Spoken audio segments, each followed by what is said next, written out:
Halo teman-teman semua, kembali lagi bersama saya. Kali ini kita akan belajar mengenai HTML headings, HTML paragraphs, HTML styles dan formatting hingga HTML quotation. Yang pertama, kita akan belajar mengenai HTML heading.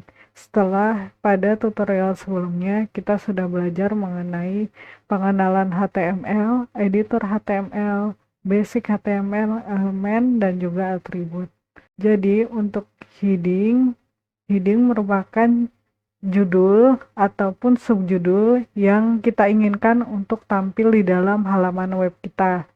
Untuk heading sendiri ada 6 jenis. Yang pertama ada heading 1, ada heading 2, dan seterusnya sampai heading atau judul yang paling kecil adalah heading 6. HTML heading biasanya didefinisikan dengan tag H1 hingga tag H6. H1 mendefinisikan heading atau judul yang paling penting, kemudian untuk H6 adalah heading yang paling kecil. Kita bisa langsung coba memakai heading ini di codingan kita. Ini tinggal kita kopas saja heading 1 hingga heading 6. Kita buat di ini, kita ganti, klik save, kemudian kita buka di browser. Nah, ini sudah muncul untuk heading 1, heading 2, dan seterusnya. Penggunaan heading itu penting. Search engine atau mesin pencari biasanya menggunakan heading untuk mengindeks struktur konten di dalam website kita. Biasanya kalau kita melakukan pencarian gitu, nanti dia akan muncul heading atau judul yang ada di halaman suatu website. Maka penting kita gunakan heading untuk menunjukkan struktur dokumen kita. Heading untuk H1 digunakan hanya untuk heading utama, diikuti dengan heading 2 dan heading 3, lalu seterusnya. Kita harus memastikan menggunakan heading untuk judul. Kita tidak boleh menggunakan judul sendiri. Kita tidak disarankan untuk membuat style teksnya itu menjadi besar dan tebal. Tapi kita tetap bisa membuat sebuah heading itu sesuai dengan ukuran atau ketebalan yang kita inginkan. Kita bisa menambahkannya dengan menambahkan atribut yang namanya style yang biasa digunakan di dalam CSS. Dengan propertinya adalah font size. Ini bisa langsung kita kopas saja. Di sini kita akan membuat heading H1 dengan style font size-nya berukuran 60 pixel. Ini kita ganti atau kita buat baru saja, save. Kemudian refresh. Nah, di sini kita sudah membuat heading dengan ukuran yang kita inginkan, yaitu 60 pixel. Kemudian ada HTML paragraph. Paragraph biasanya membuat sebuah baris baru dan memblokade teks yang kita buat. Untuk tag HTML paragraph ini didefinisikan dengan tag yang namanya tag P. Sebuah paragraf selalu diawali dengan baris baru, dan browser otomatis menambahkan sebuah margin untuk sebelum dan setelah paragraf yang kita buat. Ini bisa langsung kita coba saja. Kita kopas, ini bisa kita hapus dulu. Kita paste di sini. Kemudian kita buka di browser.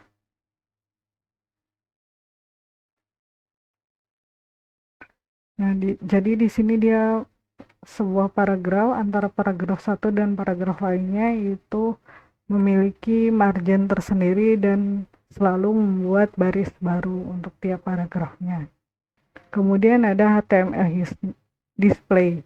Kita tidak bisa meyakinkan bagaimana HTML itu muncul seperti di layar yang kecil atau layar yang ukurannya berbeda, karena dengan HTML kita tidak bisa mengubah ukuran tampilan tulisan di layar dengan menambahkan spasi ekstra atau baris ekstra di kode HTML kita. Browser biasanya otomatis menghapus spasi dan juga baris baru yang kita ketikkan manual di dalam browser. Contohnya bisa kita coba, kita membuat paragraf, namun di sini kita buat enter dan juga beberapa spasi secara manual. Kemudian kita buat di bawah sini. Kita save dan kita buka lagi. Nah, jadi dia tetap membuat tulisannya itu menjadi satu baris ya. Walaupun di sini kita sudah membuat tulisannya itu kita enter, kita tambahkan spasi dan lainnya. Solusinya ini nanti kita bisa menggunakan pre-element. Nanti akan saya jelaskan ya untuk pre-element sendiri. Selanjutnya ada HTML horizontal rules yang biasa didefinisikan dengan tag HR. Ini mendefinisikan atau baris di dalam HTML yang biasanya saat tampil di dalam browser itu berupa garis gitu, garis lurus horizontal. Di elemen HR ini biasanya digunakan untuk memisahkan beberapa konten atau mendefinisikan sebuah perubahan di dalam HTML kita. Ini bisa kita coba kopas saja. Jadi di sini ada heading, kemudian ada paragraf, kemudian kita buat horizontal rules tadi HR dan diikuti oleh heading 2 dan selanjutnya. Ini kita hapus saja. Kita paste, kita tab agar tidak membingungkan. Ini kita hapus. Oke, kita refresh. Nah, di sini ini adalah tag HR tadi, dia menghasilkan suatu garis. Tag HR ini termasuk empty tag, yang berarti dia tidak punya tag pembuka dan tag penutup. Kemudian ada HTML line break yang sudah sebelumnya dijelaskan sedikit di tutorial sebelumnya. Tag break ini mendefinisikan baris baru. Kita bisa menggunakan break untuk membuat baris baru tulisan tanpa harus membuat paragraf baru. Ini bisa kita coba.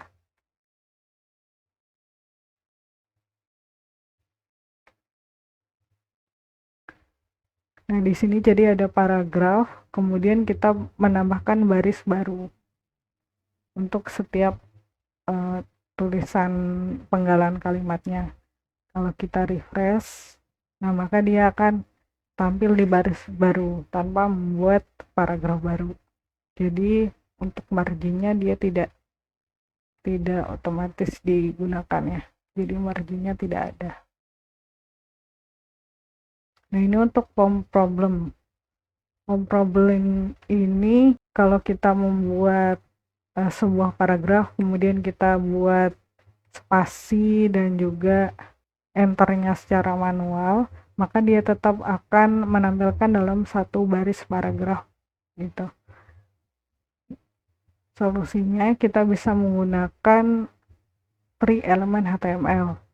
Nah, pre-element HTML ini mendefinisikan pre-format text, di mana di dalam tag pre-element ini semua tulisan spasi maupun enter atau new line yang kita buat secara manual di halaman codingan HTML kita itu ditampilkan apa adanya.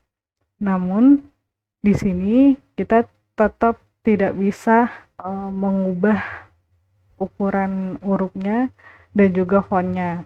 Fontnya biasanya yang digunakan di browser itu adalah font Courier dan menampilkan spasi dan line breaks atau enter yang kita buat. Ini bisa langsung kita kopas saja.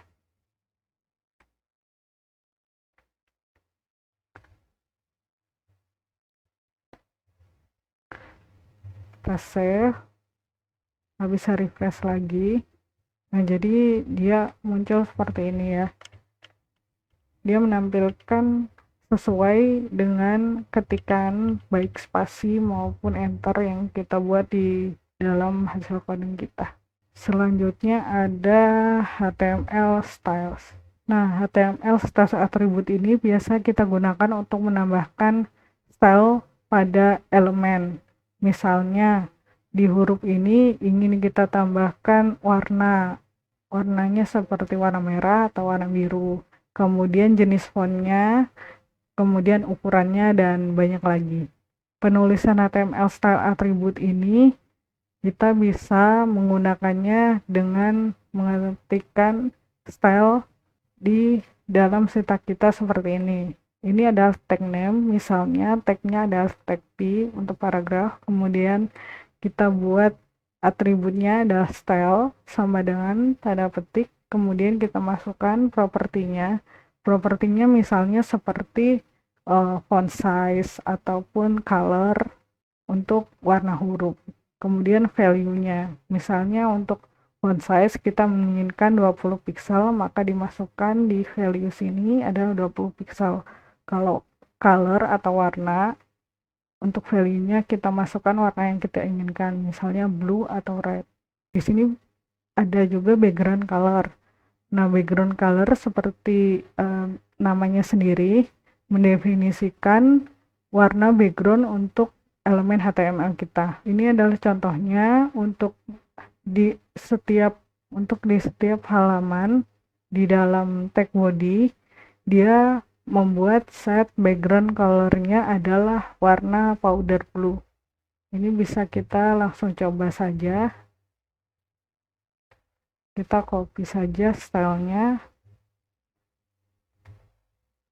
dan masukkan di dalam coding kita, dimasukkan di dalam tag body. Jadi seluruh tulisan yang ada di HTML kita itu memiliki background color dengan warna powder blue. Kita bisa refresh. Nah, jadi warnanya sudah berubah ya, warna backgroundnya menjadi powder blue. Kita juga bisa men-set background color dengan elemen yang berbeda. Misalnya di H1 atau heading 1 kita ingin membuat background colornya berwarna powder blue, sedangkan di tag paragrafnya kita ingin membuat background colornya itu berwarna merah tomat. Ini bisa kita kopas, kita masukkan di sini.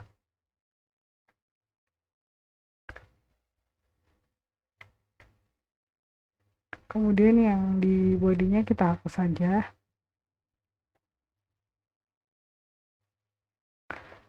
Lalu kita refresh.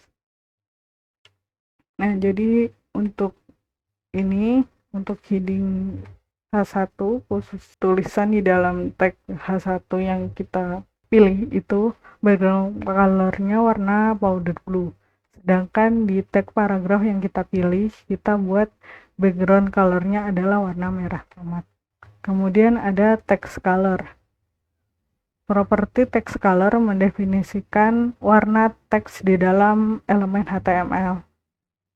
Misalnya untuk heading 1 yang kita pilih, kita ingin tulisannya ini warna blue, dan untuk tag paragraf yang kita pilih itu ingin kita buat style warna tulisannya menjadi warna merah.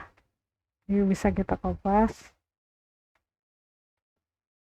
Kita buat lagi di bawahnya.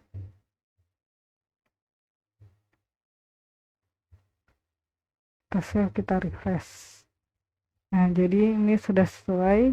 Ini kita buat heading yang kita pilih, heading 1 ini warnanya biru, kemudian untuk paragraf yang bawahnya berwarna merah. Kemudian ada fonts. Untuk font family ini mendefinisikan tipe font yang ingin kita gunakan di dalam HTML kita.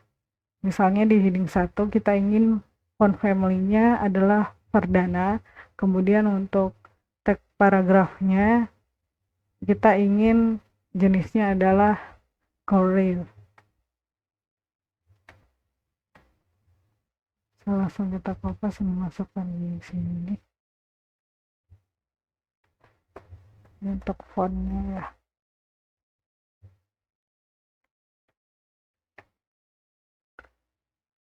Kita refresh.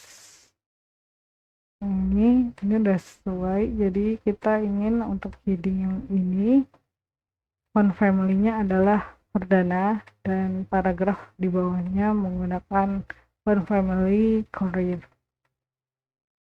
Kemudian ada text size. Untuk text size kita bisa menggunakan properti font size yang mendefinisikan ukuran teks tersebut. Misalnya untuk H1 kita ingin style font size-nya itu 30% lebih besar dari ukuran default heading 1. Kemudian untuk paragrafnya kita ingin font size-nya itu 160% kali lebih besar daripada tag paragraf yang ukurannya default atau ukuran standarnya. Kita buat lagi di bawahnya, save, kemudian refresh. Nah, jadi untuk headingnya dia sudah berukuran sesuai dengan style yang kita definisikan. Kemudian ada mendefinisikan horizontal text alignment. Kita bisa mendefinisikannya dengan properti text align. Untuk heading 1 kita buat style text align atau perataan teksnya itu di tengah. Kalau misalnya kita ingin perataan teksnya itu dari sebelah kiri, kita tinggal ganti ini dari center menjadi left. Kemudian untuk text align-nya kalau kita ingin di kanan, kita bisa menggunakan text align right. Ini langsung kita coba.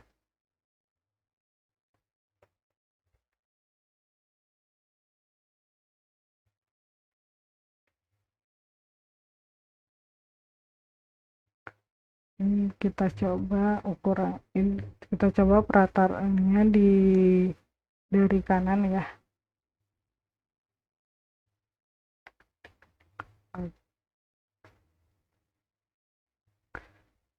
Kita save, kita refresh lagi. Nah, jadi ini perataannya sudah di tengah dan ini di kanan. Kalau misalnya mau di kiri lagi, ini bisa kita ketikkan left atau dihapus saja, tidak masalah karena otomatis dia perataannya akan dari kiri. Selanjutnya ada HTML formatting. Nah, untuk beberapa elemen untuk mendefinisikan teks dengan maksud tertentu, kita bisa menggunakan HTML text formatting. Contohnya di sini kita bisa menggunakan teks bold atau tebal, kemudian teks italic atau dengan style miring, kemudian ada subscribe dan superscribe. Untuk subscribe biasa kita gunakan untuk menuliskan rumus kimia, kemudian untuk superscribe biasa kita gunakan untuk membuat rumus matematika seperti 2 pangkat 2 atau derajat suhu. Formatting elemen itu ada beberapa tipenya. Ada tag B untuk bold text, ada tag strong untuk important text, ada tag I untuk italic text, ada IM untuk emphasized text, ada mark untuk mark text, ada small untuk smaller text, ada del untuk delete text, ins untuk insert text, sub untuk subscript text, dan sub untuk superscribe text. Bisa langsung kita praktekkan. Untuk membuat text bold, tag B ini mendefinisikan teks tebal tanpa extra importance atau tanpa mendefinisikan bahwa tag ini penting. Ya, bisa kita hapus lagi.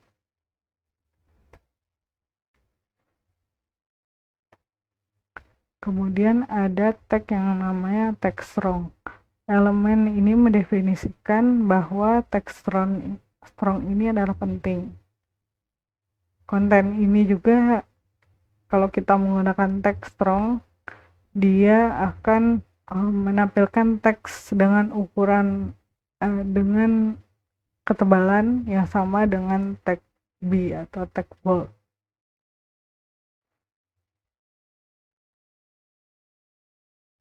Ini bisa kita refresh kembali. Nah, ini untuk teks importantnya dan ini untuk teks boldnya.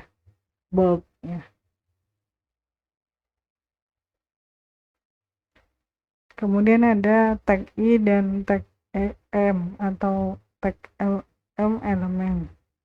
Untuk tag I mendefinisikan teks yang biasa ditampilkan dengan huruf italik atau huruf miring. Tag I biasanya digunakan untuk mendefinisikan term condition, frasa bahasa lain, dan sebagainya. Kemudian tag EM atau impress text ini akan muncul juga dengan tulisan miring. Untuk tag EM sendiri itu dia akan menjelaskan bahwa huruf atau tulisan dengan tag EM ini saat terdeteksi dengan screen reader akan atau memperdengarkan ucapan dari tulisan dengan penekanan khusus. Langsung kita coba saja yang tag ini tadi.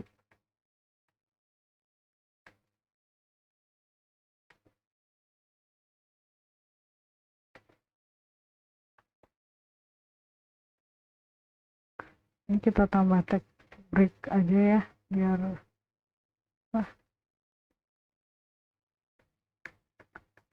tidak berdempet-dempetan. Untuk italiknya, kemudian ini untuk teks EM-nya.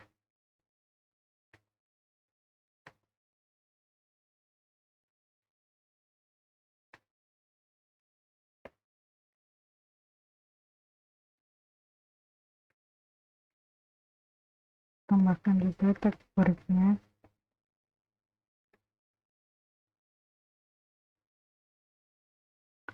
Kemudian untuk teks small-nya kita coba juga.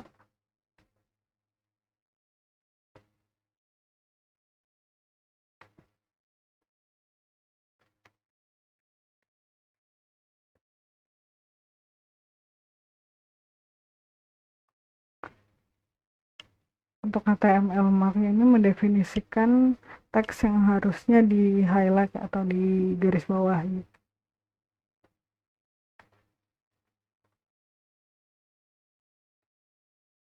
Kita buat lagi break. Kemudian ada tag del yang mendefinisikan teks tersebut di delete dari dokumen. Browser biasanya menambahkan garis pada tengah-tengah huruf untuk menunjukkan bahwa teks tersebut sudah di delete atau dicoret.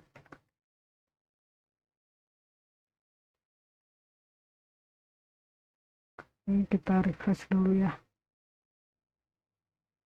Nah, ini untuk mark teksnya tadi, yang ini untuk delete teksnya, yang ini untuk small tag tadi, yang ini untuk pre dan i elemen, yang ini untuk bold dan important elemen.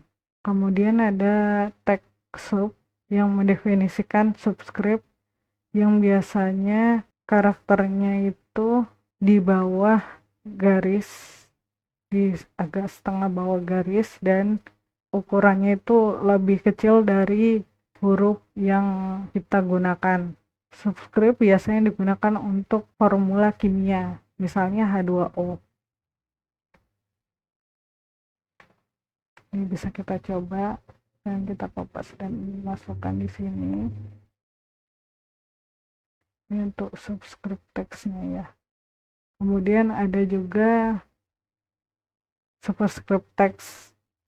Superscript text ini menampilkan karakter di atas, agak atas gitu dari teks normal kita. Kemudian ukurannya juga akan jauh lebih kecil. Script teks biasanya digunakan untuk catatan kaki atau bisa juga untuk rumus matematika, misalnya 2 pangkat 2, ataupun menunjukkan derajat suhu. Bisa langsung kita coba.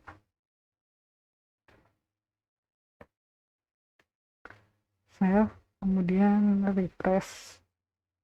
Nah, ini untuk subscript text-nya tadi, yang ini untuk superscript-nya tadi dari HTML text yang sudah kita buat. Selanjutnya ada yang terakhir adalah quotation. Text block quote elemen mendefinisikan pilihan quote di dalam sebuah sumber halaman website lain. Browser biasanya mengidentifikasi block quote elemen. Bisa kita coba block quote-nya.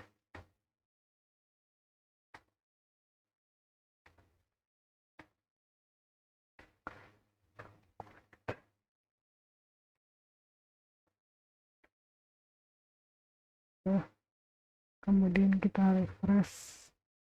Jadi huruf ini otomatis dia membuat paragraf baru, namun membuat sebuah indentasi baru. Kemudian ada tag key untuk quotation. Browser biasanya menambah penanda quotation di antara tulisan. Quotation.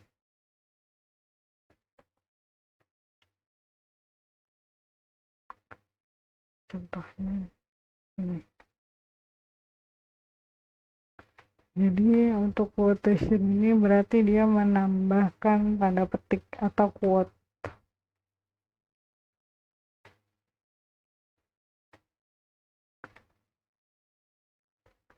Berteks ini mendefinisikan akronim seperti HTML, CSS, seperti tulisan-tulisan tersebut ya. Gunakan atribut ini untuk menunjukkan deskripsi akronim ketika mouse ini langsung menyorot elemen atau tulisan yang kita buat di tag abarnya. Ini bisa langsung kita coba.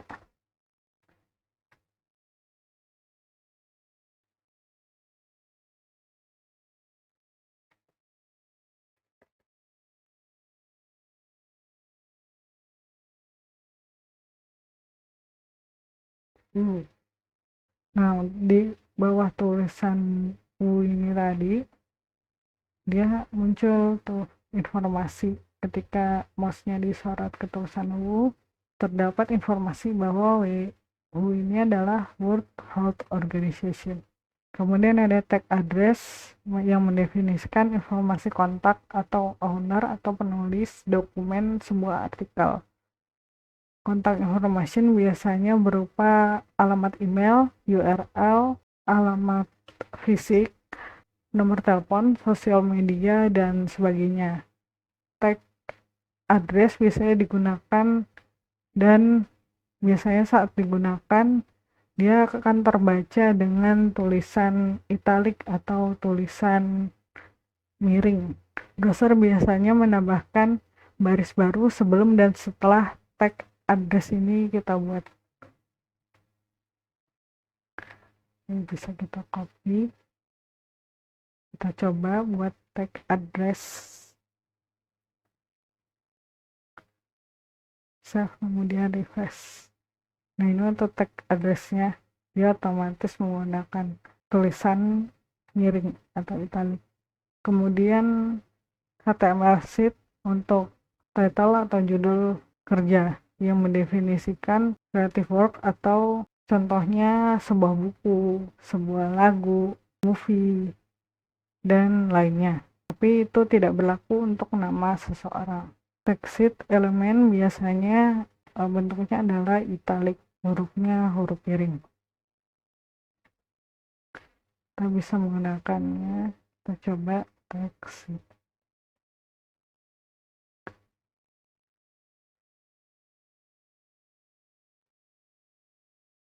Nah ini, jadi untuk text itunya, dia buku di script ini ditulis oleh Edward Munch dan diwarnai di time in 1893. Kemudian ada tag video atau bidirectoral override. Tag video ini biasa digunakan untuk mengoverride atau mengacak suatu teks.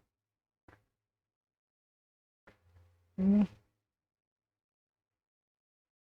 kita save dan kita buka, kemudian kita refresh. Dia akan reverse atau mengacak teks tersebut, jadi teksnya terbalik, jadi mirroring. Oke, sampai di sini dulu untuk tutorial HTML sesi kali ini. Selanjutnya kita akan membahas mengenai HTML comment, HTML color, HTML CSS, HTML link, dan juga HTML image. Sekian dan selamat belajar teman-teman.